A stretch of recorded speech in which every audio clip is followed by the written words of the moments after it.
Halo semuanya, pernah kepikiran nggak gimana sih seharusnya kita, baik dosen maupun mahasiswa, menyikapi kehadiran generative AI yang sekarang ada di mana-mana?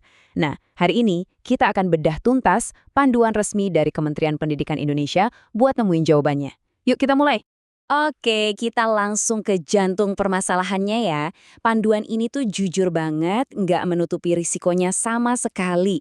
Ada kekhawatiran yang sangat nyata kalau Gen AI jika tidak dipakai dengan bijak bisa jadi bumerang, bisa mengancam integritas akademik, bahkan bikin kemampuan berpikir kritis kita menurun. Ini benar-benar kayak pedang bermata dua yang harus kita hadapi dengan cerdas. Nah, pertanyaannya jadi, gimana dong? Apa kita larang saja teknologinya? Atau kita cuekin aja dan berharap masalahnya hilang sendiri? Atau jangan-jangan ada jalan tengah yang jauh lebih baik? Kita masuk ke bagian pertama, tantangan AI di ruang kelas. Ya, ini sudah jelas banget ya. Kemudahan yang ditawarkan Gen AI itu membawa tantangan besar, terutama soal kejujuran akademik dan gimana cara kita menilai mahasiswa. Aturan main di kelas sekarang suka tidak suka, sudah berubah.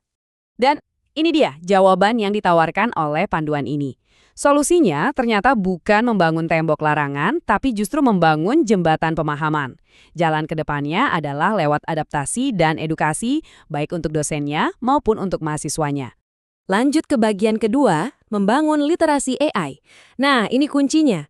Fondasi utama dari semua ini adalah menjadikan literasi AI sebagai sebuah kompetensi inti yang baru. Tapi, apa sih sebenarnya literasi AI itu? Ini dia definisinya. Literasi AI itu intinya punya 3 pilar. Bijak, bertanggung jawab, dan beretika.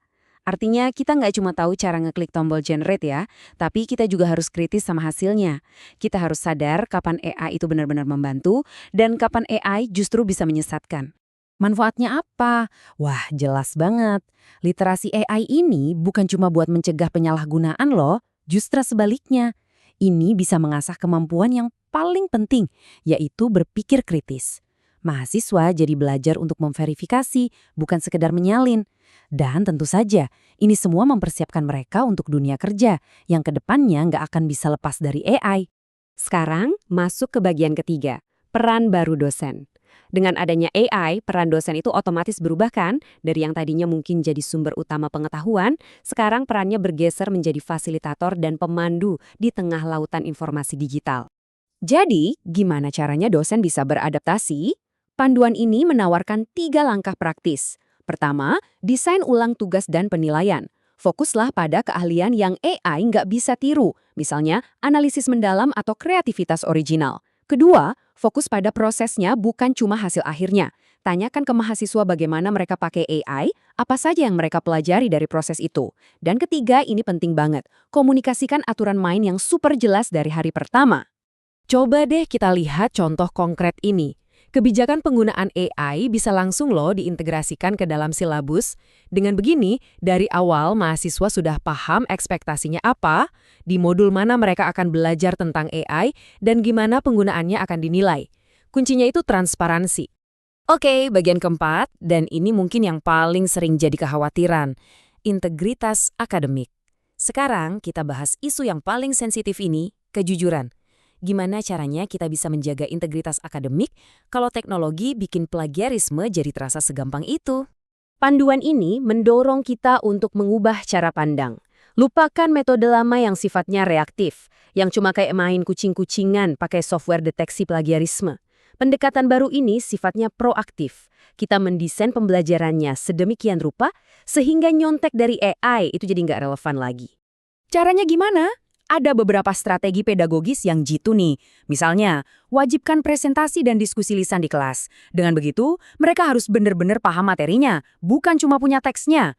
Atau, coba deh kasih tugas di mana mahasiswa harus mengkritik dan ngecek fakta dari hasil AI. Yang paling penting, ajak mereka berefleksi tentang proses berpikir mereka sendiri, gimana sih mereka berkolaborasi dengan AI untuk sampai ke sebuah kesimpulan? Oke, teorinya cukup. Mari kita lihat contoh nyatanya.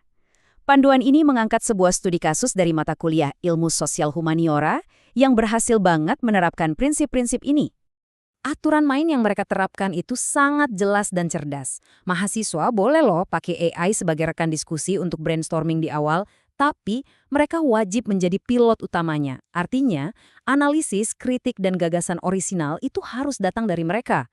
Aturan ini juga tegas melarang penyerahan tugas yang 100% dibuat AI dan menekankan pentingnya menjaga privasi data. Keren kan? Kita masuk ke bagian kelima, AI sebagai mitra belajar. Nah, pada akhirnya, semua ini membawa kita ke sebuah visi yang baru.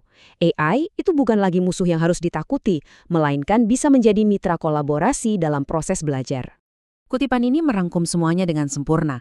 AI dilihat sebagai rekan pencipta. Dia bisa bantu kita menyortir informasi dan menemukan pola dengan jauh lebih cepat, sehingga kita sebagai manusia bisa fokus pada bagian yang paling penting, menciptakan wawasan dan makna baru. Dan inilah tujuan akhirnya.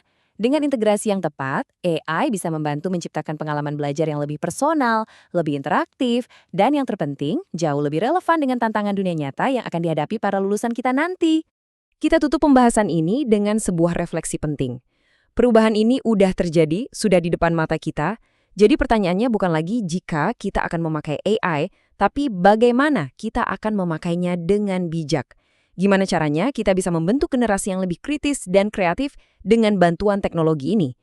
Pertanyaan sesungguhnya adalah, apakah kita siap untuk memulainya? Terima kasih sudah menyimak.